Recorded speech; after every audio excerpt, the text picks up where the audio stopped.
Swayam Prabha. Digital India. Educated India.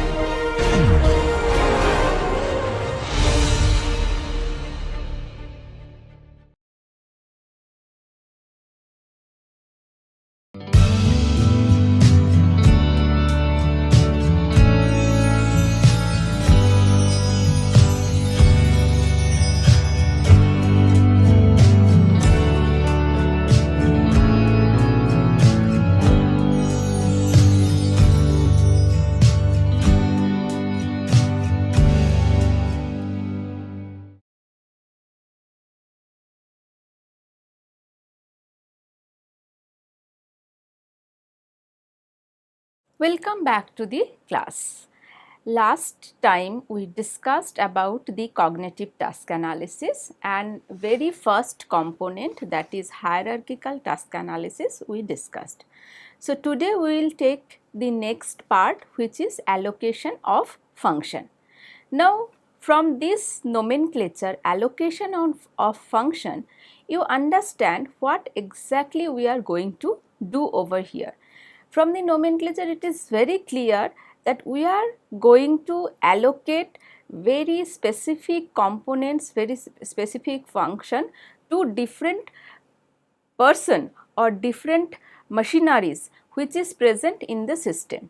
Again, I would like to give you a reminder that when we discuss about system, we always need to understand what is ergo system and what are the major components of any ergo system.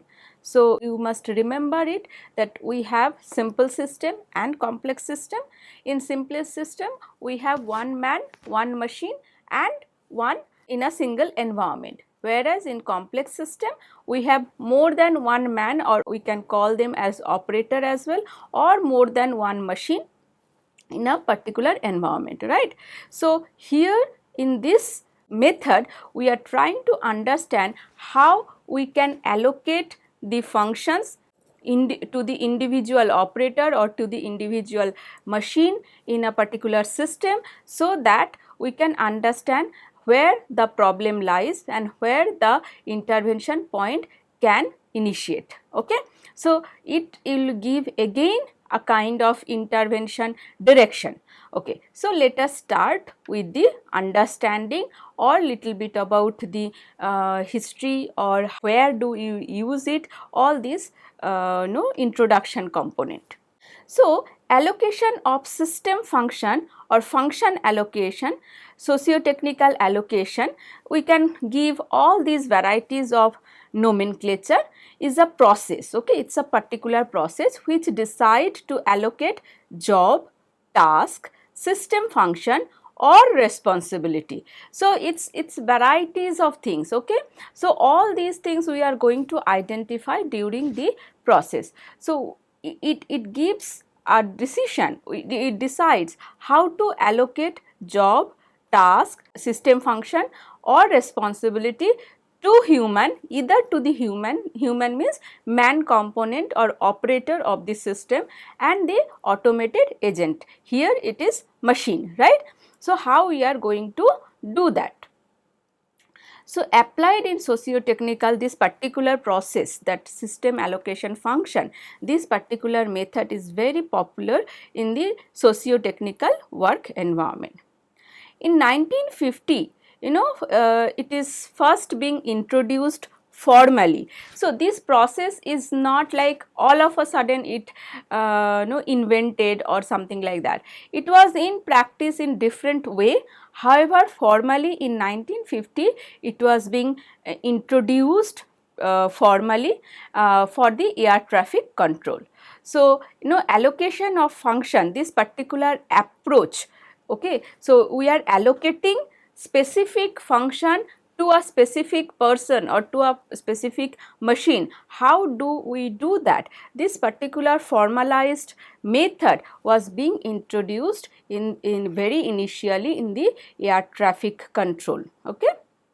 However, in 1982 there are evidences that we used it for the nuclear power generation. Here you understand that every system that we are talking about as an example are all are very complex system, complex in nature. The whole system is very complex in nature. So we have to be very careful whenever we are using this type of methodology. So it is highly appropriate to apply the the whole paradigm to the problem of determining which function to allocate to the operator and which function to allocate to the machine or the automated system. So based on the experience, based on the data available with you, literature of course, and the SOP, standard operating procedure, you need to give these allocation, and depending on the demand of the whole job, demand of the whole task. How do we do that? We will take it in the next all these slides. If we talk about allocation of function, these particular types of methods, two are very common. One is table of relative merit, another is hypothetical deductive model. Okay. So this HDM and the TRM are very common. However, there are some more like psychometric approach, computational aids, etc. So let us take one by one. First is table of relative method. So that is called TRM. So what exactly it does? This list is being continually being updated. It's very vast list. Okay, so you give the relative rating to each task, each component, and you start allocating their function. Okay, so it's not that first one go it will, so depending on the complexity, depending on the particular work, how the process is being upgraded, this will keep on updating. So TRM method employs the task dichotomy approach. So either the researcher need to decide in a particular function, is human is good in this part or computer means machine is good in this part. So dichotomy, okay, either one, either human or operator. So it's not that you can give both together, it is not. Okay, so either you give the task to the human, or you decide okay, no, here in this particular task the machine is more important, machine is more functioning, so you give the task to the computer. Okay, so that way you have very clear cut differentiation. So all of these type of approaches characterize the differences in abilities between human and machine. So you need to understand what is the capability to perform which job by machine or by the operator or human. So when these differences have been determined, decision can be made to perform the prescription of this design of the system. So once we decide it, now you give it to the designer and you tell that this is the requirement. So this part need to be handled by human, this part need to handle by machine, and then based on that understanding, designers or definitely the researcher, what will do, they will design the whole system. So at the very initial stage we are very clear in if you are using TRM, that which component to be performed by which portion, either by human or by the machine. Then second very important method, that is the HDM. So other two, that psychometric approaches and computational aids also people use. However, TRM and HDM more prominently present in the literature. So that's why I am giving the examples of these two only. So it consists of mainly 5 stages.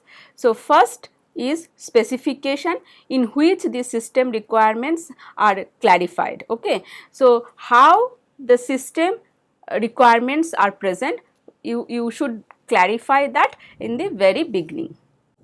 Then in the next stage, what they do, the identification, in which system functions are identified and defined in terms of inputs and outputs that characterize the various operation. Okay. Third is hypothesization of solution. So, you are actually in the initial third step, you are hypothesizing how the solution will be, in which the hypothetical design solutions are advanced by various specialist team. Here involvement of the specialist team is very important. Okay. So, when you are doing this, you need to have a specific group of people who will help you to develop those small components. Okay.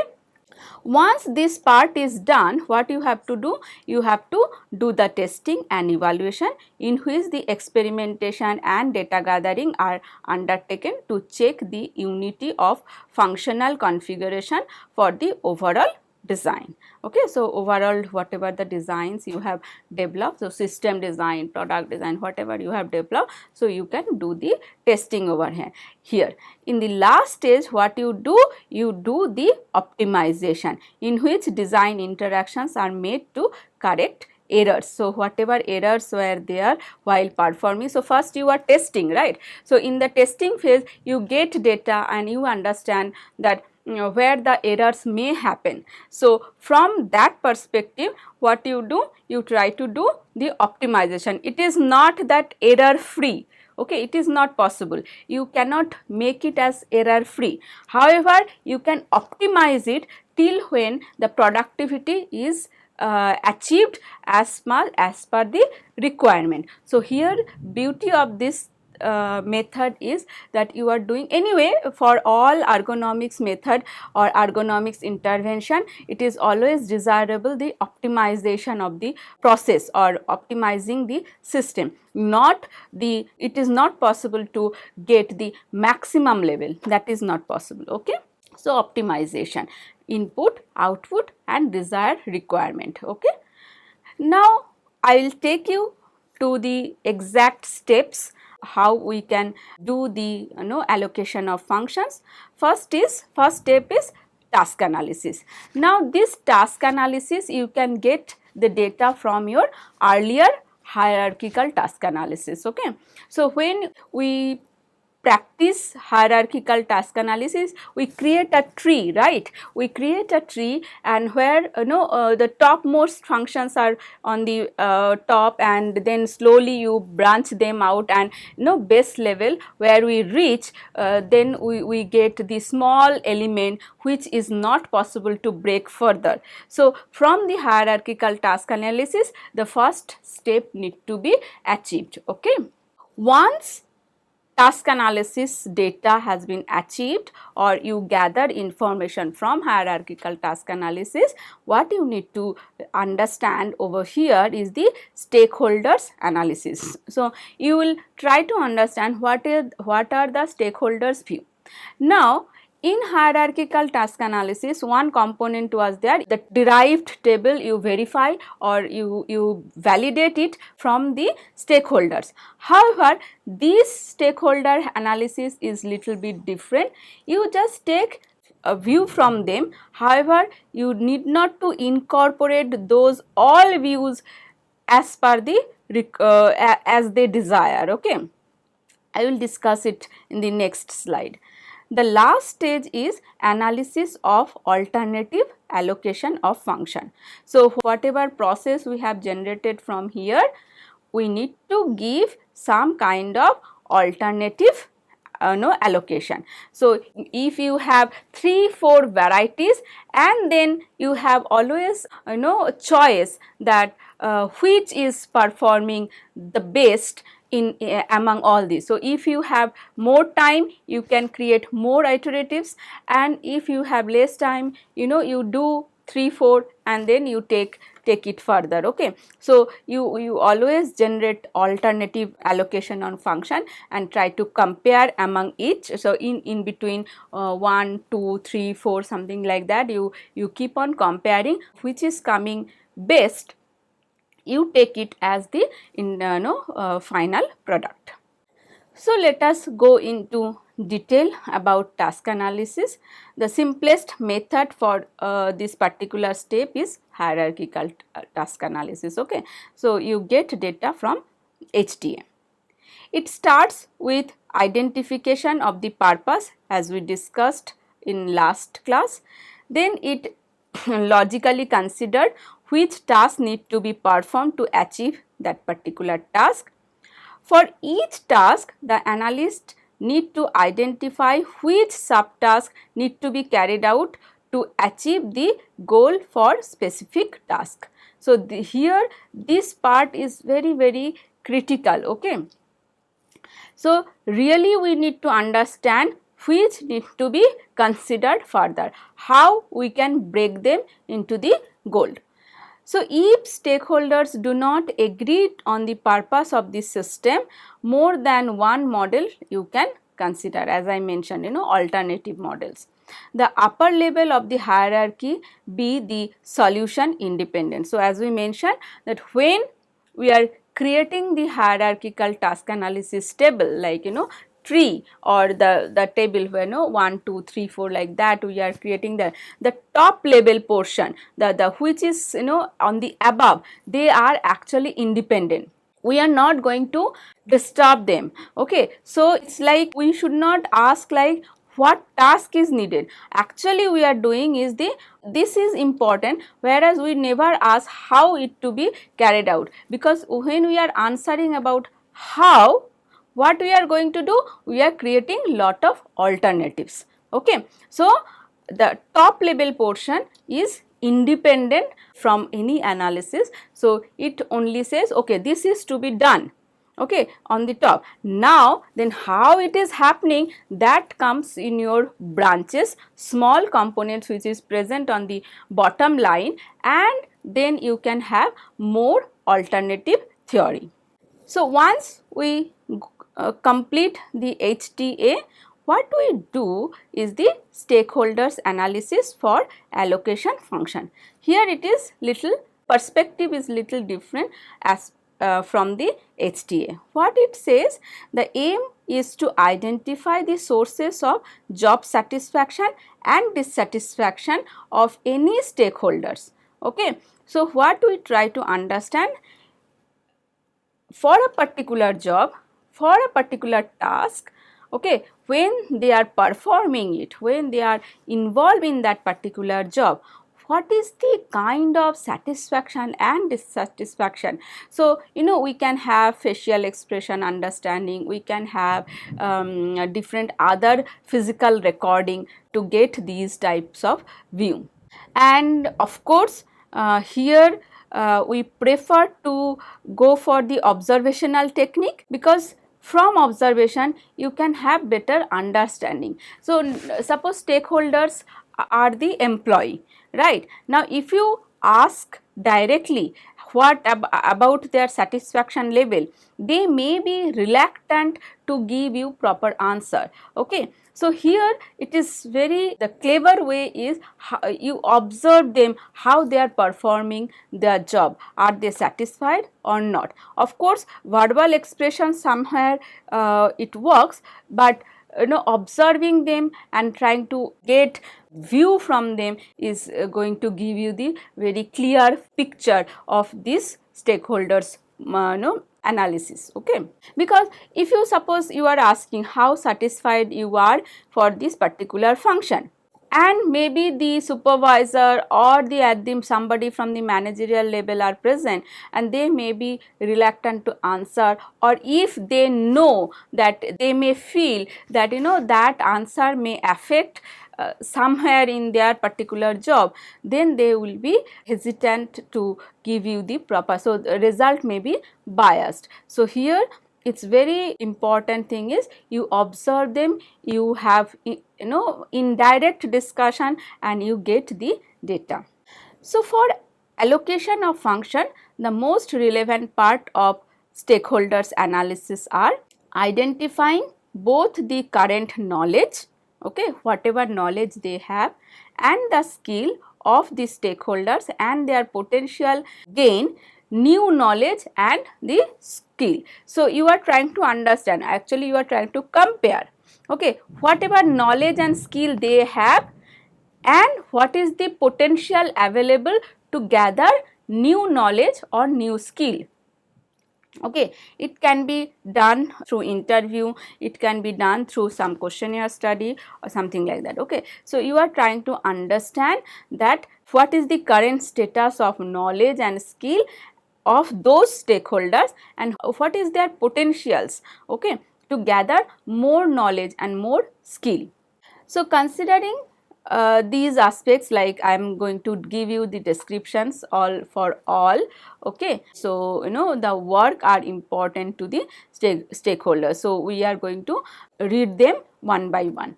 First is having a challenging job to do. So, you are going to understand this.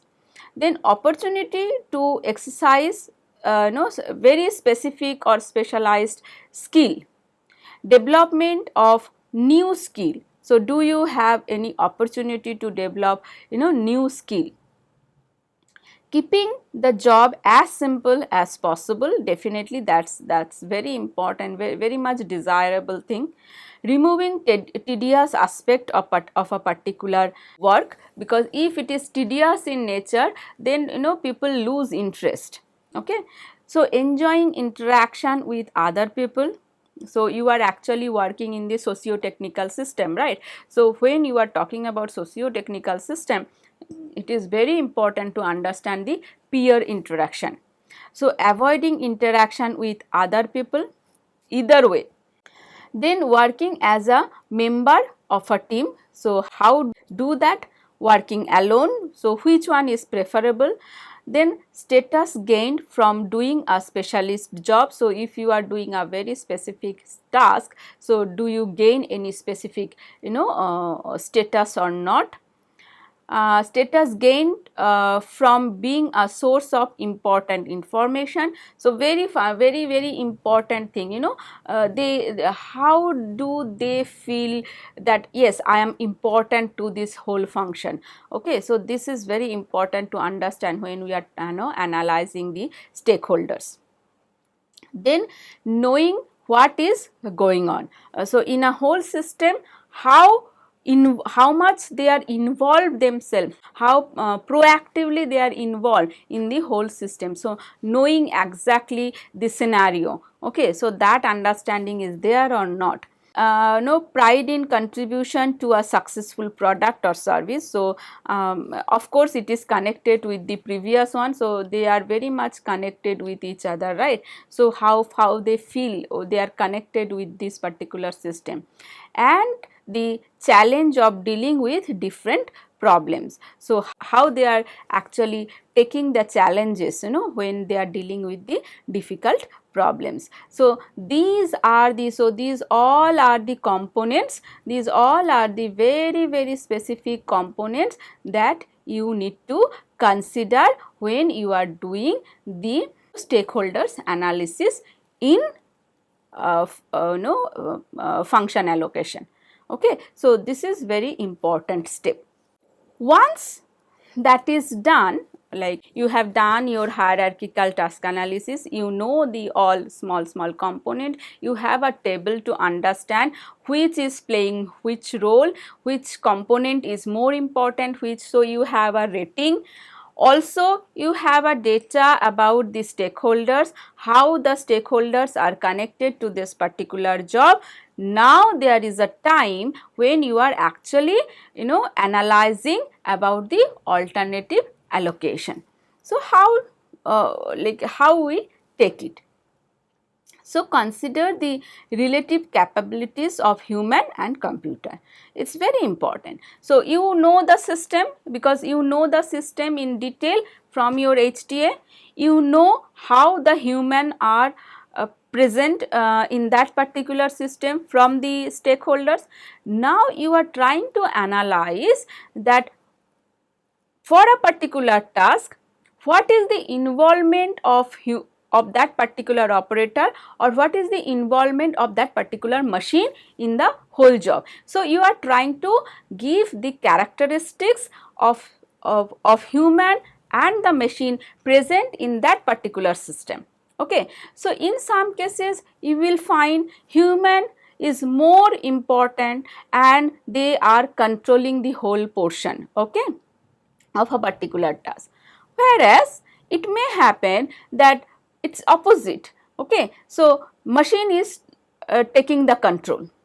In some case only human, there is no requirement in a whole process, in a whole system, in that particular task only the human is actually functioning, whereas just opposite, only the machine is actually functioning. So from hierarchical task analysis, whatever data you have to try to annotate them according to the involvement in the whole system.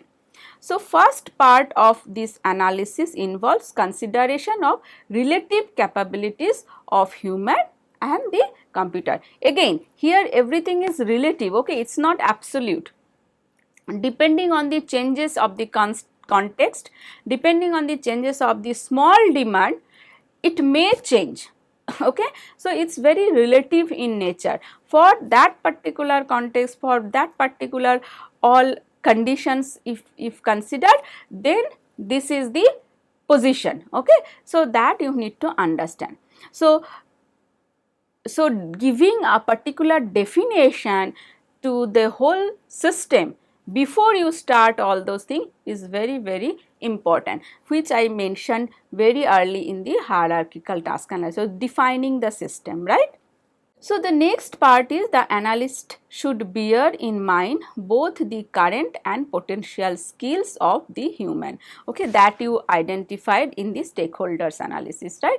You understand, you already know the what is their current skill right now, what is their current potential right now, and what they can do further, okay, how much you can extend, okay. So you have better understanding of these two components beforehand. Now if the task is to be shared between human and computer, it is important to consider whether human or the computer should be in control. So this way we can represent H, HC, CH and C. What it's H says that it's only human, as I mentioned a few minutes back. HC means you can understand H represents human. So human is in the beginning, that means it's a shared activity, shared job. However, human is more powerful over here, more control. Okay, just opposite CH, that means both are shared, whereas computer means machines are having more control in that particular task, and C means this only computer. Okay, so only human computer, where human is more, computer is less. CH, computer is more, human is less, and C, that means only computer. So you have a better understanding. So you have the whole system you can denote using these symbols. Then you review this impact of allocation. So once allocations are done, then what you have to do? You have to take a review of it. So review the potential impact of allocation of function on job satisfaction and task performance by considering two things. One, the context to which that is compatible with or conflicts with the job satisfaction criteria identified in step 2, and the bearing variances in mind. So you have to keep that what are the variances are there, okay.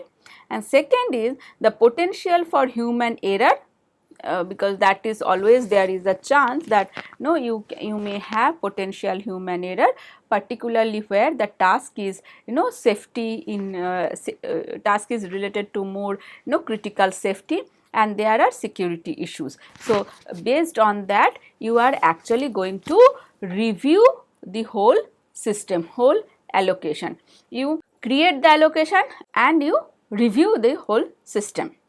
Also, you need to understand the need for human to be sufficiently involved in the task to stay alert. Okay, so alertness is very important. You understand that very complex system that we are going to analyze using this particular method, right?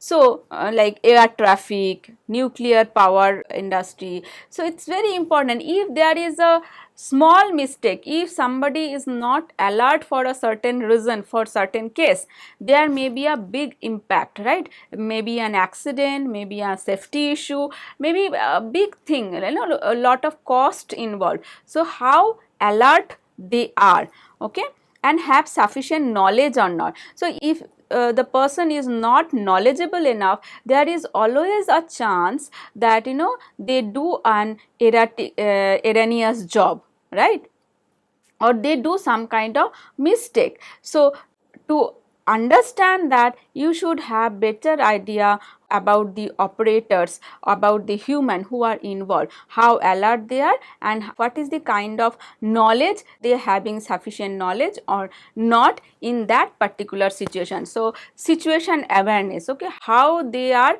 alert, aware about the whole situation, and any likely change in the cost and use of resources including time, speed of task completion is important. So that you need to take care of. So you have to do the review on the impact of allocation. Now once all these things are done, what you have to do? You have to explore the alternative allocation. So this you are doing with the existing, right? Now you are trying to develop all alternative. So explore varieties of alternative allocation of function by changing some of the annotation, like somewhere you try to give human more power, whereas you give some control in other cases to the machine, something like that. You do the changes and repeating the step, that review of review the impact of allocation, because if you do the changes, then definitely the whole scenario is changed and you really need to again review what will be the impact of such allocation. So after doing all these alternative, you create one alternative, second alternative, third alternative, you create that and make a database, okay. So consider as many alternative as much as possible. If your time permits, you create more alternatives and start comparing them. So when requirements changes or amendments are being done to the computer system are considered in the future. So you do it, and it is useful to understand why the original allocation of function was chosen. Okay, originally there was some allocation, and once you have developed varieties of alternative, you need to compare them, and then only you can understand why the earlier one was and why you are proposing the new one and which one is best. How do you get that? Okay. So you can have more detail. So it's very important or very tedious job over here is like somewhere. So you have a tree where you can see one particular function where human is more important or taking the control, whereas machine is supporting. So HC. Now in this HC, where these differences are coming, so you make more detail, so more branching of it, till we expect that only H and only C is coming. So depending on the number of H or depending on the number of C, we can have better understanding that how human is more control in more control, or computer is having more control. Okay, so that detailing is very important. So once we complete this particular stage, developing the varieties of alternative method, alternative allocation data, then what we do, we drag it to the next level where only more detailing. By doing the more detailing, we can understand how many numbers of H is possible and how many numbers of C is possible. Okay. So we really understand where human is dependent on computer and where computer is dependent on human. So those interactions are very clear or prominent when we do this detailed analysis.